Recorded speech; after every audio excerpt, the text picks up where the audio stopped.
The legal sector is responsible for some of the least inspired digital marketing on the planet. But the good news is that if you're one of the very few rare exceptions to that rule, then there's an amazing opportunity to really cut through the noise and stand out from the crowd. So I just want to run through some of the ways in which that can be possible. Now, it always begins with the brand. And I think one of the most common issues we see within the legal sector is that companies are just not clear on who their primary audience is and the key messages that they're trying to communicate. So often when I speak to law firms, they tell me, well, we can't possibly focus on that audience because then we're going to alienate these other people over here, and consequently they try to talk to everybody and communicate effectively with nobody. So they have to, or you have to start to begin to prioritize your audiences, as difficult as that might seem. So I just want to illustrate this with an example. Let's imagine that after much debate, a company were to decide that its primary audience, it might have several audiences, but its primary audience was owner-managed businesses between 5 million and 50 million turnover, for example. Well, they would then have to start to laser in on those key messages that would really resonate with that particular audience. Now, I know from experience that particular audience, they're interested in lots of things, but a couple of things in particular. They're interested in the commercialism of that professional service company. So they're not particularly interested in the technicalities of the legal service being provided. What they want to know is what's it going to mean for them in pounds and pence? How's it going to make them more robust, more profitable as an organisation?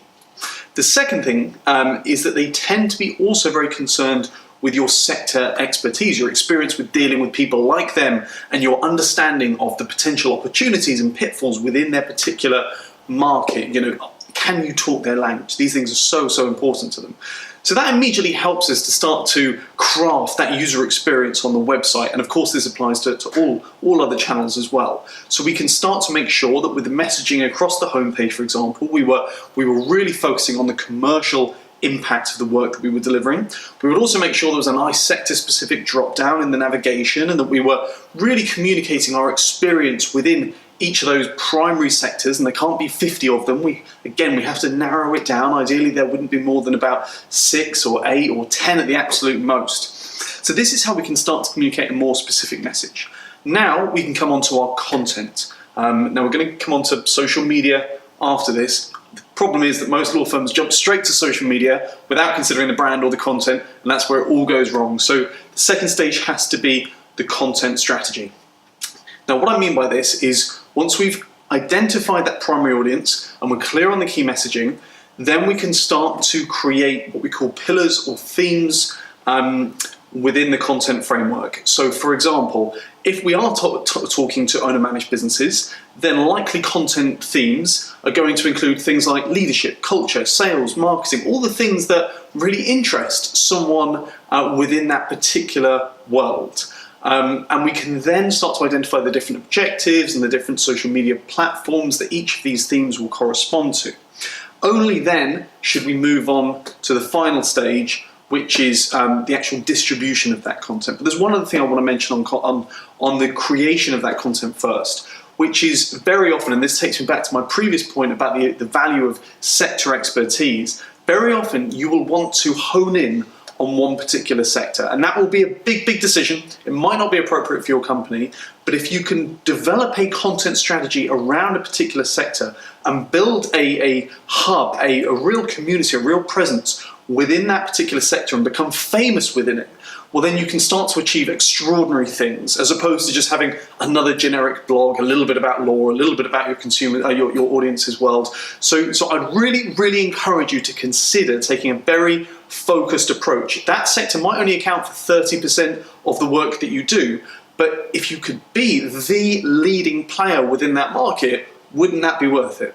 So I would really encourage you to consider that very sector-specific approach from a content creation perspective. What you can then do is you can start to engage influencers within that particular sector. So if your target sector, for example, was the technology industry, well, you could start to interview leading experts and business owners and business leaders within that particular world, capture amazing content from them. They'll then distribute it to their networks via social media and via their email lists.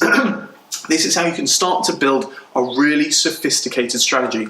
Only then at that final stage do we then look at things like the distribution across things like Facebook, LinkedIn, Twitter, etc. And this is kind of the easy part. If we've got the brand right and if we've got the content right, to some extent this takes care of itself. And the advertising options that these platforms now offer are so sophisticated, so targeted, that we can really achieve some amazing things on relatively modest budgets. Even a couple of £100 a month can take the exposure of that content from, you know, a few people to a few thousand people very, very quickly.